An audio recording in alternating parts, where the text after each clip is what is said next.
Entró Jesús otra vez en Capernaum después de algunos días y se oyó que estaba en casa. E inmediatamente se juntaron muchos, de manera que ya no cabían ni aún a la puerta, y les predicaba la palabra. Entonces vinieron a él unos trayendo un paralítico que era cargado por 4. Y como no podían acercarse a él a causa de la multitud, descubrieron el techo de donde estaba, y haciendo una abertura bajaron el techo en que yacía el paralítico. Al ver Jesús la fe de ellos, dijo al paralítico: hijo, tus pecados te son perdonados. Versículo 6. Estaban allí sentados algunos de los escribas, los cuales cavilaban en sus corazones: ¿por qué habla este así? Blasfemias dice. ¿Quién puede perdonar pecados sino solo Dios? Y conociendo luego Jesús en su espíritu que cavilaban de esta manera dentro de sí mismos, les dijo: ¿por qué caviláis así en vuestros corazones? ¿Qué es más fácil decir al paralítico: tus pecados te son perdonados, o decirle: levántate, toma tu lecho y anda? Pues para que sepáis que el Hijo del Hombre tiene potestad en la tierra para perdonar pecados, dijo al paralítico: a ti te digo, levántate, toma tu lecho y vete a tu casa. Entonces él se levantó enseguida y tomando su lecho salió delante de todos, de manera que todos se asombraron y glorificaron a Dios, diciendo: nunca hemos visto tal cosa. Amén. Vamos a tomar asiento.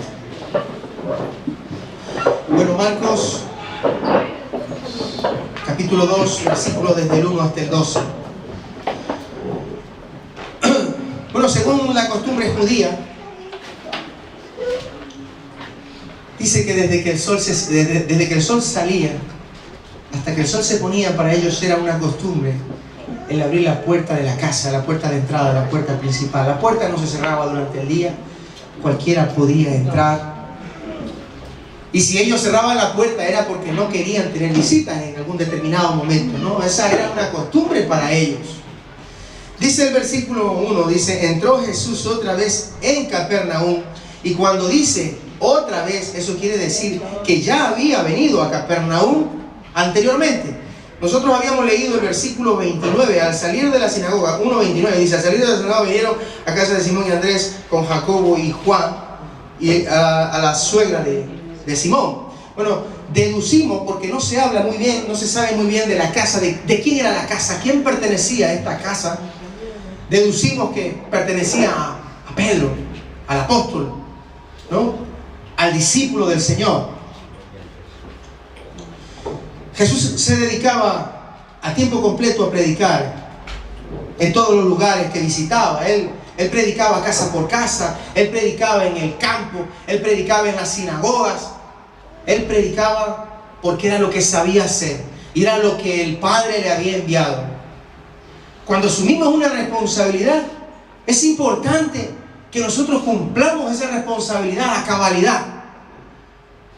Es importante, digo, hermano, porque si nosotros sabemos que no vamos a cumplir esa responsabilidad a cabalidad, es mejor que no lo hagamos, que no asumamos responsabilidades que no vamos a poder cumplir. Amén. Gloria a Dios. Dice la palabra del Señor que Él no se agrada con aquellos que no cumplen lo que asumen. Entonces nosotros tenemos que ser fieles a lo que asumimos. Amén. La fama de Jesús había trascendido.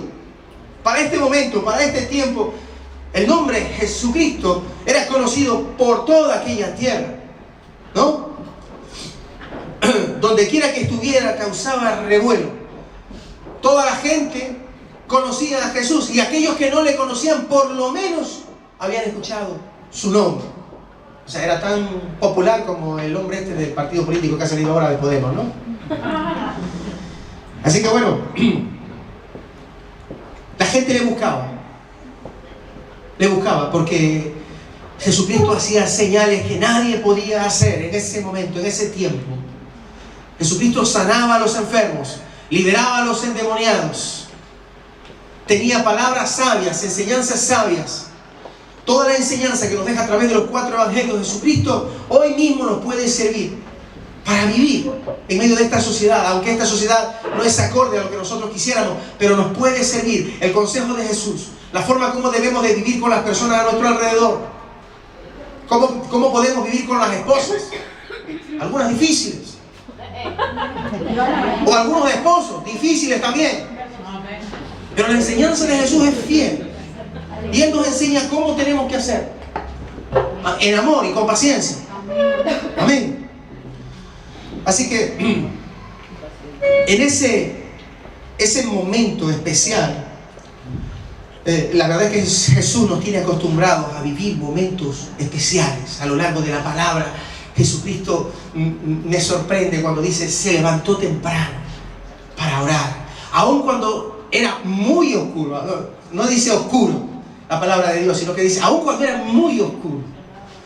Y dice que cuando Jesucristo andaba, dice, estuvo en la sinagoga, dice que también en el capítulo 1 nos cuenta de que había un hombre que estaba endemoniado y el espíritu que tenía aquel hombre le reconoció y le dice, Jesús, vienes para atormentarnos. Hermano, qué tremendo cuando los espíritus que están dentro de una persona te pueden reconocer. Cuando los espíritus que están dentro de una persona te pueden reconocer, es tremendo. Y no queriendo Jesús que se hiciera público quién era Él, Él era el Hijo de Dios, le mandó al espíritu, calla y sal fuera, le dice, con autoridad. Y la gente se sorprendía de ver la autoridad con la que Jesucristo hablaba. Ellos decían entre sí, ningún hombre habla con esta autoridad. Nadie tiene esta doctrina que este hombre tiene. Porque esa doctrina era la doctrina del Padre. Esa doctrina era la doctrina de lo alto. Esa doctrina era la del reino de Dios, la del reino de los cielos. Cuando Jesucristo dice el reino de los cielos se ha acercado, Él nos viene a enseñar todas esas cosas. Humildad, obediencia, sometimiento, amor, paciencia. Todas esas cosas es las que Jesucristo nos viene a enseñar a nosotros. Y muchas veces nosotros huimos de esas cosas. Y muchas veces nosotros no queremos aceptar esas cosas. Pero ese es el verdadero reino de Dios. Ese es el reino de Dios que Jesucristo vino a enseñarnos. Amados unos a otros. Como digo, el nombre de Jesucristo era muy conocido, ¿no? Emmanuel, en aquel tiempo, era muy conocido. Su nombre no pasaba desapercibido. Es importante que miremos aquí en el versículo 3. Dice que entonces vinieron a Él unos trayendo un paralítico que era cargado por 4 hombres. 4 hombres que se necesitaban para cargar. Yo cuando veo generalmente a una persona que es paralítico, son muy delgados, no son gruesos, son muy delgados. Yo no sé por qué necesitaba este hombre 4 personas para que le llevaran a la presencia de Jesús.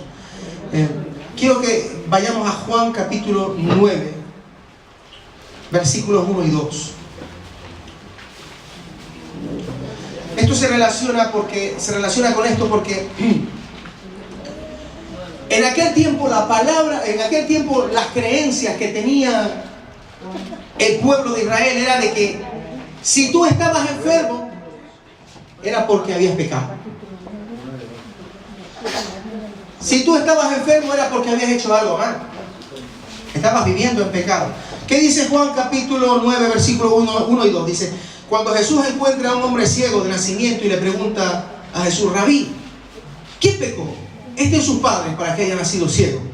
Y Jesús le responde, ni este ni sus padres. Es para que la obra de Dios se manifieste en él. Y en Job capítulo 4 versículo 7 dice, este es el amigo de Job, Elifaz temanita, ¿no? Que le dice, recapacita ahora, ¿qué inocente se ha perdido? ¿Y en dónde han sido destruidos los rectos? Verdaderamente esto destruye, ¿no? El comentario de Jesús destruye aquel pensamiento muy anticuado, verdaderamente, de que si tú estabas sufriendo, o si tú estabas enfermo, o si tenías una enfermedad, mira, es por causa de que estabas viviendo en pecado. Sí, es verdad, es cierto de que el pecado generalmente, o las malas decisiones que podamos tomar, acarrea consecuencias a nuestra vida. Hermano, pero nosotros no podemos meternos en un juicio. Nosotros no podemos juzgar a una persona que porque no viene a la iglesia, mañana le ocurrió una desgracia. No podemos decir, eso es porque no vino a la iglesia. Si le ocurrió una situación, eso es porque no estaba orando. Nosotros no podemos entrar en esa situación, porque solo Dios conoce la situación. Solo Él conoce la situación. Amén. Gloria a Dios. Dice la palabra de Dios, sabemos que nuestras malas decisiones y acciones funestas, acciones equivocadas, acciones, errores que podemos cometer en nuestra vida, nos pueden acarrear dolor. Nos pueden acarrear dolor. Es muy importante que nosotros tenemos mucho que perder. Mucho. Un hijo de Dios tiene mucho que perder. Un hijo de Dios no es como las personas que están afuera, que no tienen a ese Padre Celestial y que pueden hacer cualquier cosa y nadie absolutamente va a decirle que lo que está haciendo está mal. Si nosotros hacemos algo mal, Dios mismo nos puede reprender, porque somos sus hijos, porque somos su pueblo. Amén. Por eso qué importante es que nosotros, el rebaño, el pueblo de Dios, miremos cada una de nuestras decisiones. Cada una de nuestras decisiones. Quisiera hacer observaciones sobre la actuación de fe de estos 4 hombres, que nos muestran unas pautas muy importantes para ayudar en la salvación de los perdidos, también en la sanidad de aquellos que están enfermos. El versículo 4 entra de lleno en la situación y podemos entender incluso lo que ocurrió antes de leerlo, ¿no? Dice el versículo 4 dice, y como no podían acercarse a él a causa de la multitud, descubrieron el techo de donde estaba y haciendo una abertura bajaron el lecho en que yacía el paralítico. Entonces yo visualizo allí una situación. Veo 4 hombres que vienen cargando a un hombre en una sábana, a un paralítico que no puede andar, no puede caminar, y vienen uno de cada punta de la sábana y lo vienen cargando. Y llegan a una casa que, por cierto, en aquel tiempo las casas no eran grandes, eran pequeñas. Y la casa estaba llena ya. Dice la palabra que la casa ya estaba llena, que ya no había sitio allí. Mira que los fariseos ya estaban colocados en un lugar estratégico para escuchar lo que Jesucristo enseñaba. ¿Quiénes eran los fariseos? Bueno, los fariseos estaban encargados de cuidar el orden doctrinal de la palabra de Dios. Ellos estaban allí para juzgar lo que Jesucristo decía. Y ellos no perdieron el tiempo. Sabiendo que Jesucristo estaba en esa casa, el rumor corrió por el pueblo, por Capernaum, y los fariseos estaban allí ya sentados. Ya podían faltar enfermos, ya podía faltar todo el mundo. Aquella gente que de buen corazón quería escuchar las enseñanzas de Jesús, ya podían faltar, pero los fariseos ya estaban ahí sentados. Porque ellos querían juzgar la actuación de Jesucristo. Amén. Me encuentro con estos 4 hombres que los veo allí y llegan cargados, cansados. Yo no sé de dónde venían, la Biblia no me dice nada. Me habla muy poco en realidad de estos hombres. Si tal vez venían de lejos, si tal vez venían de centro, si venían cansados, si venían andando toda la noche, pero ellos llegaron allí. Cuando llegan se encuentran con que la casa está llena. La casa está llena y no hay cómo entrar. No podemos entrar. ¿Cómo vamos a hacer? Hemos venido desde lejos con este hombre cargándole. Tú no sabes el rollo para convencerle de que venga. Tal vez ese hombre no quería venir. No, si ese hombre no me va a hacer nada. Tal vez no me va a sanar. No, ¿para qué me lleváis? Un viaje tan largo. Más voy a sufrir en el camino. Pero le convencieron. Y allí estaban parados frente a la casa. Y la casa llena. ¿Y ahora qué hacemos? ¿Nos regresamos con el enfermo nuevamente? Sí. Esa pudo haber sido una posibilidad. Esa es la posibilidad de aquellos que se sienten derrotados antes de pelear. Amén. Podemos hacerlo, pero yo te aseguro que no nos vamos a sentir tranquilos. Todo es lícito, dice la palabra de Dios, pero no todo edifica. Llevarme a hacer un trabajo tan grande, convencerle al enfermo para traerle y luego regresarle nuevamente. Tú imagínate toda la expectativa que creamos en el enfermo para llevarlo allí y luego regresarlo sin haber hecho nada por él. Y veo en la actitud de estos hombres una actitud de misericordia, una actitud de amor hacia un amigo, hacia un compañero. Yo no sé lo que hayan sido, si eran familia, pero veo una actitud de amor.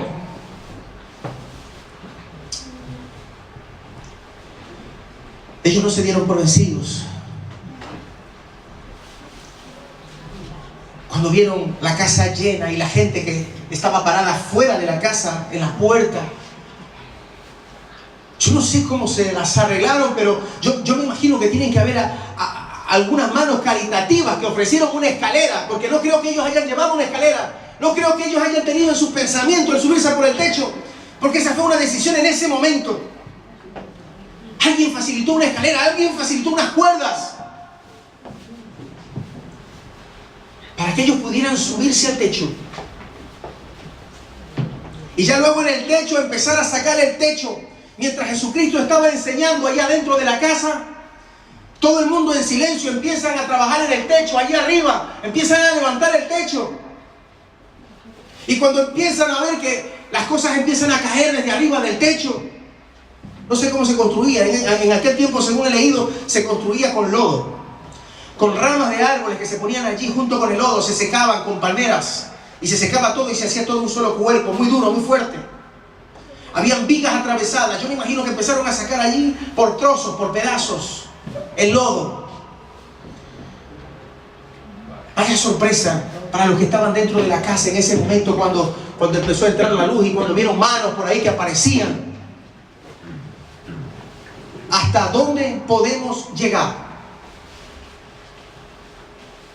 ¿Hasta dónde podemos llegar con esta fe que nosotros tenemos? Es la pregunta de hoy. Cuando yo veo a estos hombres que no se detuvieron ante nada, cuando veo a estos hombres que cuando se encontraron un escollo en el camino, ellos dijeron, no, esto no nos va a vencer. Vamos a subirnos al techo, vamos a buscar una escalera, vamos a abrir una escalera y nos vamos a subir allá arriba y lo vamos a descolgar.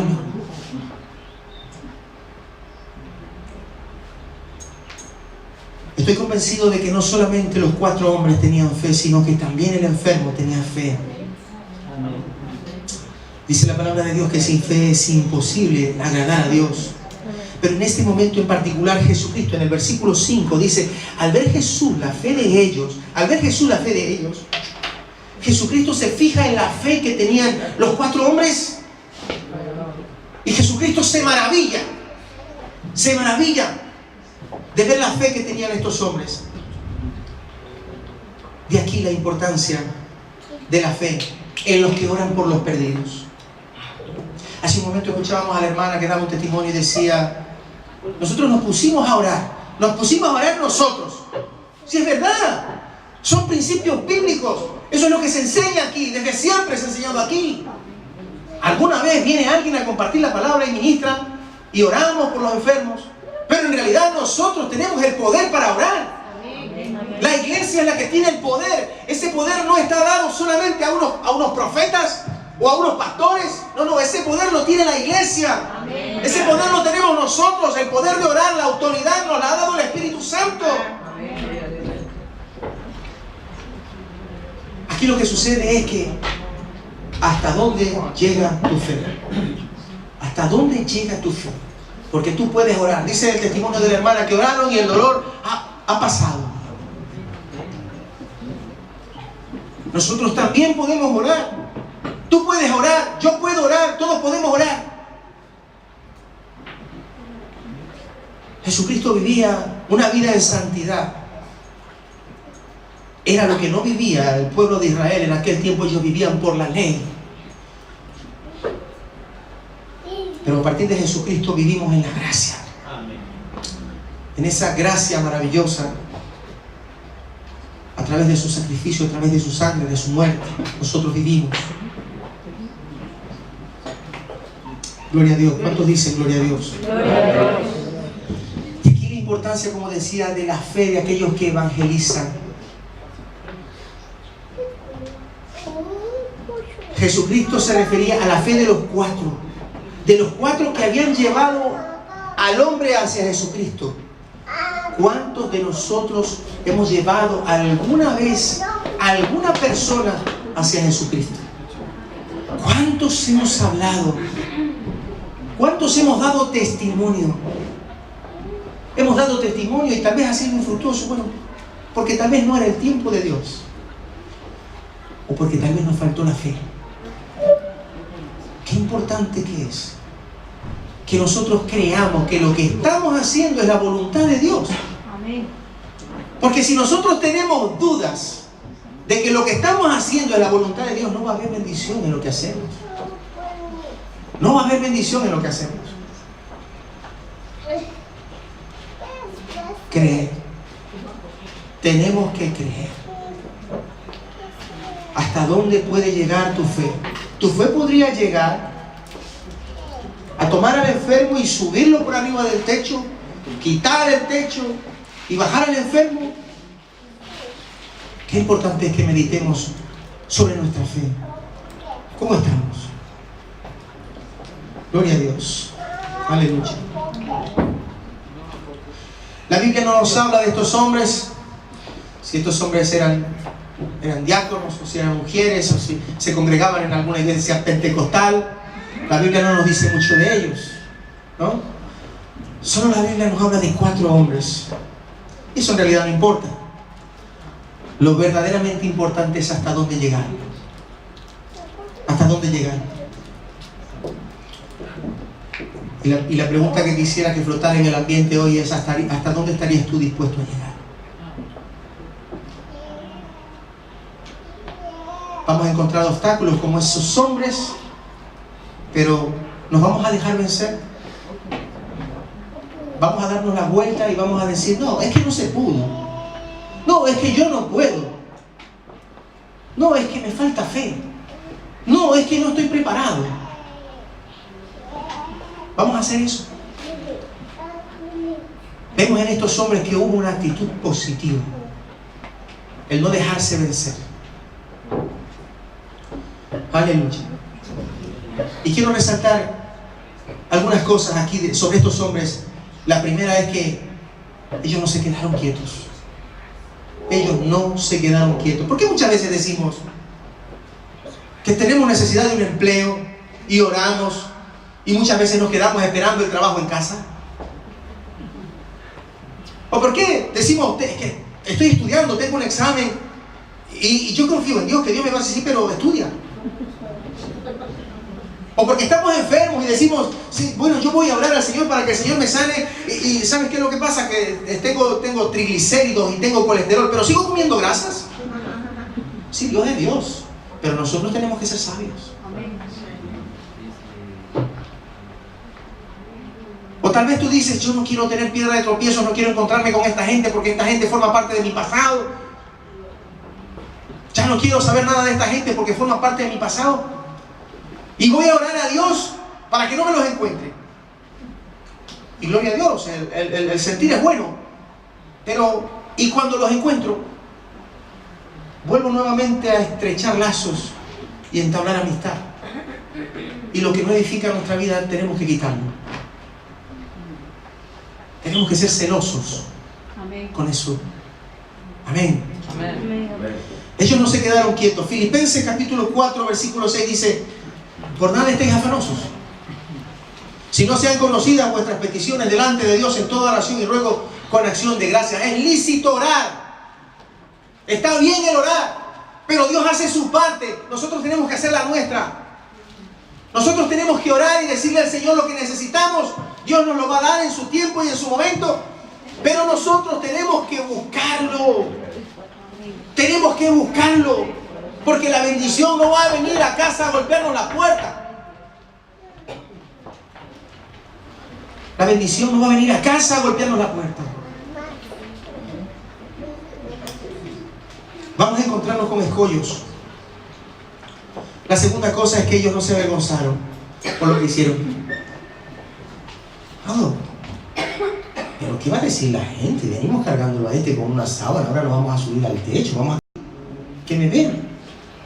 ¿Acaso Cristo Se avergonzó cuando iba cargando la cruz, y cuando le gritaban y cuando le insultaban por la calle. ¿Acaso Cristo se avergonzó cuando estaba en la cruz? La Biblia no me habla de eso. La Biblia no me dice que Cristo se haya avergonzado de nuestro pecado o de lo que nosotros fuimos o hicimos o hemos hecho hoy. La Biblia me dice que Cristo lo hizo por amor a nosotros. Entonces, ¿qué clase de amor es el que tiene Jesús hacia nosotros, que nosotros no lo tenemos hacia Él? Que nosotros nos avergonzamos. Cuando tenemos que hacer la obra de Dios, nos avergonzamos. Cuando tenemos que salir a la calle, nos avergonzamos. Somos creyentes de puertas para adentro. Somos cristianos desde la puerta hacia adentro. No queremos compromisos afuera. Nos da vergüenza.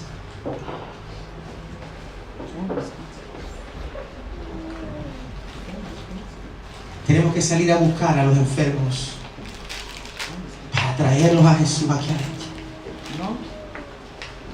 Tenemos que salir allá afuera a buscarlos. Ellos están allí afuera. Tenemos que salir a buscarlos. Y tenemos que convencerles para traerles. Amén. De pecado nos va a convencer el Espíritu. Pero tú sí que les puedes convencer para traerle a la casa de Dios.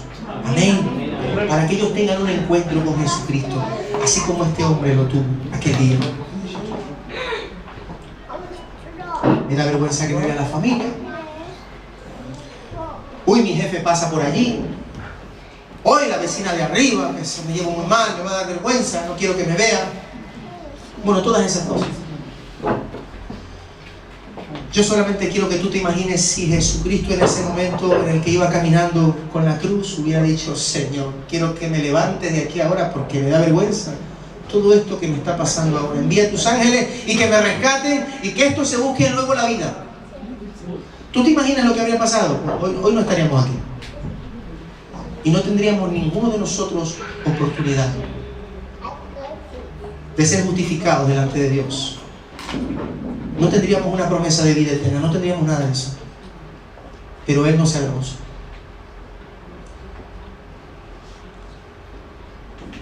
Ellos fueron movidos, la tercera cosa es que ellos fueron movidos por la compasión.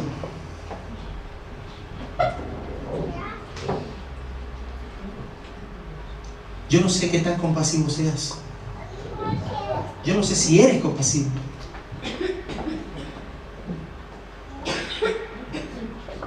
Estos hombres nos muestran con su acción una verdad que está casi escondida, ¿no?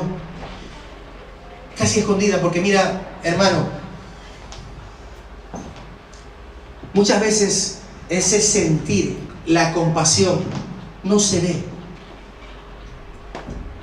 No se ve, se demuestra. Se tiene que demostrar con hechos, con obras, con trabajo, con esfuerzo.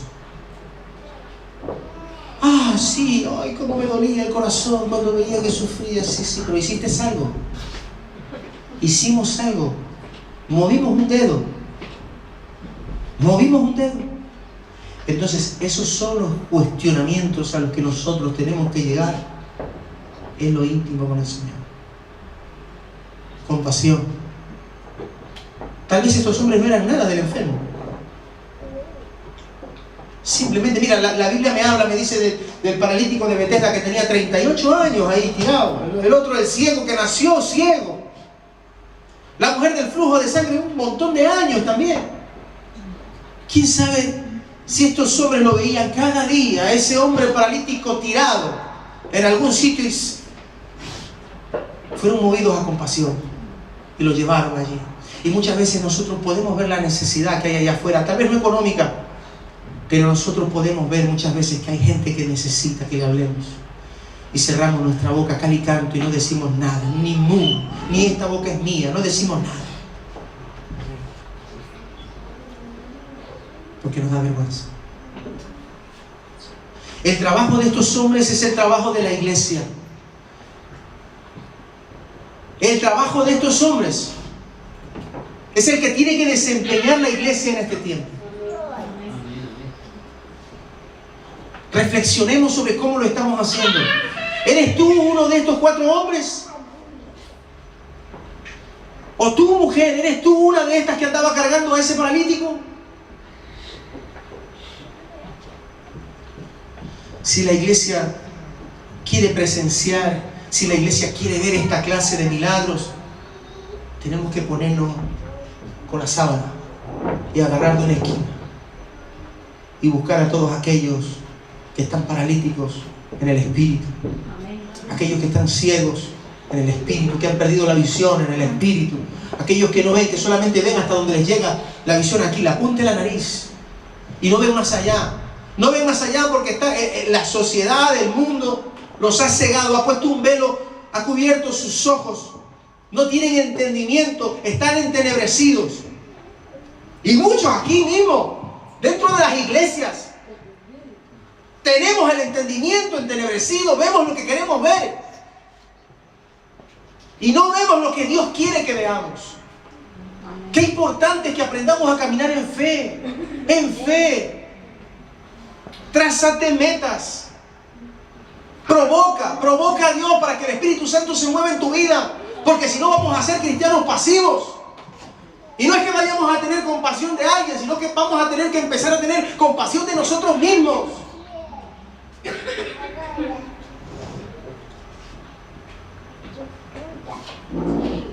Que cuando nuestra boca se abra, como dice el apóstol Pablo, orad unos por otros para que cuando nuestra boca se abra el evangelio sea esparcido, trayendo vida, trayendo esperanza, convenciendo de pecado, que esa es la obra del Espíritu Santo. Esto es urgente, hermano. Es urgente. Y estos hombres lo entendieron. Tal vez no habría otra oportunidad para el paralítico. Jesucristo tal vez ya no volvía a pasar más por Capernaum. Y ellos dijeron, este es el momento. Alguna vez yo comentaba cuántos hijos espirituales no han nacido porque hemos sido cobardes. ¿Cuántos? ¿Cuántos de nuestros hijos espirituales no han nacido? Sí, no, pero yo tengo algunos, sí, pero no son todos. ¿Cuántos de nuestros hijos espirituales no han nacido todavía? Y tal vez no nazcan nunca, porque nosotros no cambiamos nuestra forma de pensar y no tomamos al toro por los cuernos y vivimos en medio de la tibieza espiritual y nos conformamos con poquedades.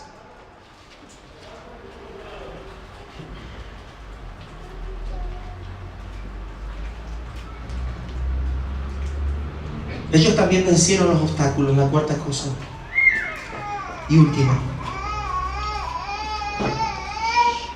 la multitud de las personas en ese momento se convirtió en el mayor de los problemas. Van ya sabiéndolo también, ¿no? Que se van a mover así en esa dificultad. Estos hombres no lo sabían, pero estos hombres vencieron esa dificultad. ¿Cuántas dificultades has tenido en tu vida? ¿Cuántas dificultades de las que el Señor te ha sacado? ¿Cuántas luchas has tenido? Aquellos momentos tan difíciles en los que decías, Dios mío, ¿qué voy a hacer? ¿Qué voy a hacer ahora? Me encuentro aquí solo y verdaderamente estamos solos y no vemos nada y no vemos ni una mano que nos ayude. Pero de ahí el Señor nos ha sacado. El tiempo ha pasado. El tiempo ha pasado.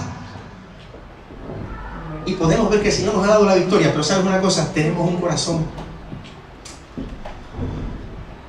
Fácilmente nos olvidamos de cuando Dios nos saca de esos momentos difíciles. Y lo que tenemos que pedirle a Dios es que nos dé un corazón agradecido para recordar todas esas cosas. Que Dios nos dé un corazón agradecido. Porque muchas de las cosas que nosotros recibimos hoy, estamos pensando que nos las merecemos. Que las tenemos porque las merecemos. Porque yo me lo trabajo, como dice la gente aquí, yo me lo curro.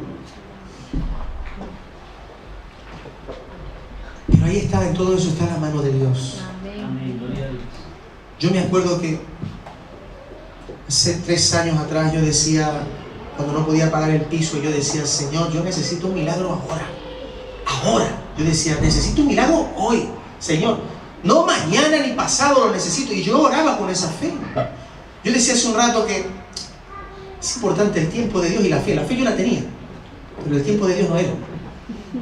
Y yo decía, Señor, yo necesito ese milagro hoy. Mañana tiene que solucionarse eso. Pero no se solucionó.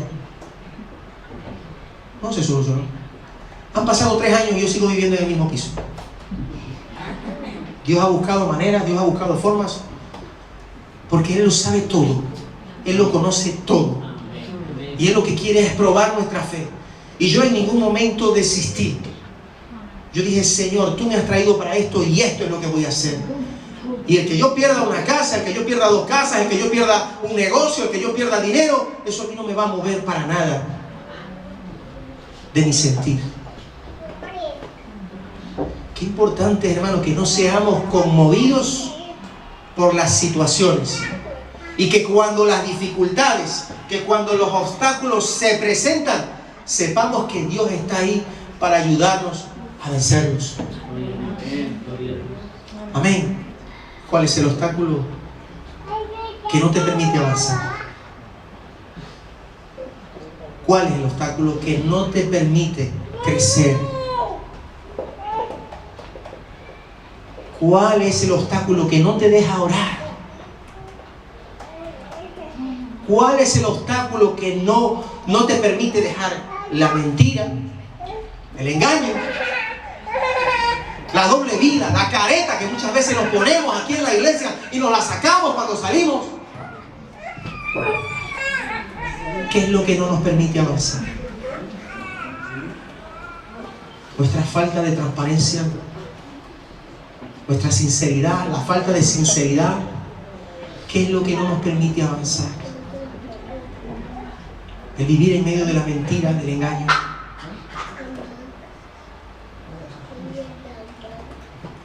Tenemos que despojarnos, dice el apóstol Pablo, de todas esas cosas que no nos permiten avanzar. Porque Dios nos quiere adelante. Dios nos quiere en la brecha. Dios no nos quiere como observadores mirando desde atrás. Dios quiere que nos metamos en la lucha, en el fuego, en la pelea. Alguien tiene que llevar la bandera de Jesucristo. Yo no sé si aquí hay alguien que quiere llevar la bandera de Jesús. Estos 4 hombres se decidieron.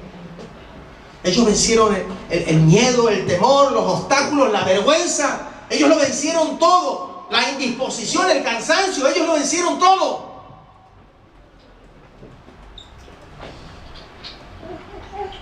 Cuando venzamos todas esas cosas, entonces Dios se va a manifestar con todo su poder. Cuando venzamos todas esas cosas que hoy en nosotros son un obstáculo, una debilidad, algún problema que nosotros tengamos en nuestra vida espiritual, entonces Dios se va a poder glorificar en tu vida, en la mía, en medio de la iglesia, y vamos a poder ver paralíticos levantándose. Y ya no va a ser más una utopía, y ya no vamos a contar, allá había un hombre que fue levantado, allá por Estados Unidos, en una iglesia, hoy cómo se tiene que mover el Espíritu Santo. ¡No! El Espíritu tiene que moverse aquí, en medio de nosotros. Pero para eso tenemos que limpiarnos. Porque Dios no usa vasos sucios. Dios usa vasos limpios. Vasos que se consagren. Vasos que estén dispuestos. Hombres y mujeres valientes. Porque Dios quiere glorificarse de la misma forma que lo hizo con Jesucristo aquel día, levantando ese paralítico. Y van a venir paralíticos por esa puerta, y van a venir enfermos, y van a salir de aquí sin camillas y sin bastones. Pero cuando nosotros andemos en un mismo espíritu y en un mismo sentir, para que esos 4 se hayan movido, para que esos 4 vayan sujetando una punta de la sábana, primero tenían que haberlo acordado. Y nosotros tenemos que acordarlo. Y nosotros tenemos que estar sensibles a eso. Si nosotros no lo acordamos, no lo decidimos primero, si nosotros no lo sentimos en nuestro corazón, no va a ocurrir nada. No va a pasar nada.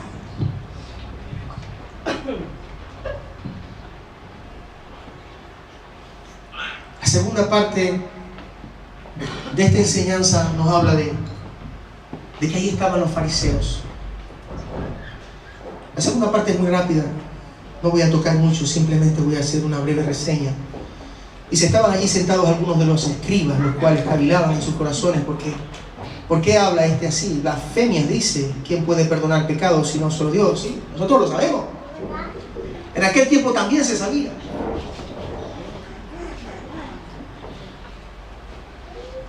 Por ahí hay gente que dice que hay hombres que pueden perdonar pecados. Nosotros sabemos que no, que solamente Dios puede perdonar pecados. Y conociendo luego Jesús en su espíritu, que cavilaban de esta manera dentro de sí mismo, les dijo: ¿por qué caviláis así en vuestros corazones? ¿Qué es más fácil decir al paralítico: tus pecados te son perdonados? O decirle: levántate, toma tu lecho y anda. Pues para que sepáis que el Hijo del Hombre tiene potestad en esta tierra para perdonar pecados, dijo al paralítico: a ti te digo, levántate, toma tu lecho y vete a tu casa. Me regocijo en la palabra del Señor, porque veo que Jesucristo en ese momento, su autoridad fue visible no solamente para sanar a un enfermo, sino para perdonar los pecados. Él había dicho: tus pecados te son perdonados. Y cuando se pusieron a pensar eso los escribas, Él les dijo: pero ¿qué es más fácil decir? A ver, decidme, ¿qué es más fácil decir? ¿Tus pecados te son perdonados? ¿O toma tu lecho y vete a tu casa? En otras palabras, ¿cómo lo quieres, parafraseándolo, cómo lo quieres oír? Le dice el Señor. Pues mira, te lo voy a decir de la otra manera: levántate, toma tu lecho y vete a tu casa. Para que veas que las dos cosas se van a cumplir hoy. Amén. Porque Jesucristo sí que tenía autoridad, tanto para perdonar pecados como para levantar enfermos. Amén. Gloria a Dios. Y en esta mañana Jesucristo le dice a la iglesia: yo te doy esa autoridad, la autoridad de sanar enfermos. Yo te doy esa autoridad. Los enfermos se van a levantar.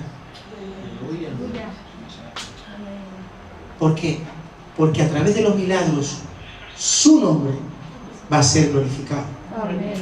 Porque cuando un enfermo se levante, vamos a orar al Padre en el nombre de Cristo Jesús. Y lo que pidamos en el nombre de Cristo Jesús, el Padre nos lo va a dar. Y en cada una de nuestras acciones, oye hermano, en tu levantarte, en tu acostarte, en tu andar, en tu trabajo, en tu caminar, en tu familia, en medio de tu casa, glorifica a Cristo Jesús.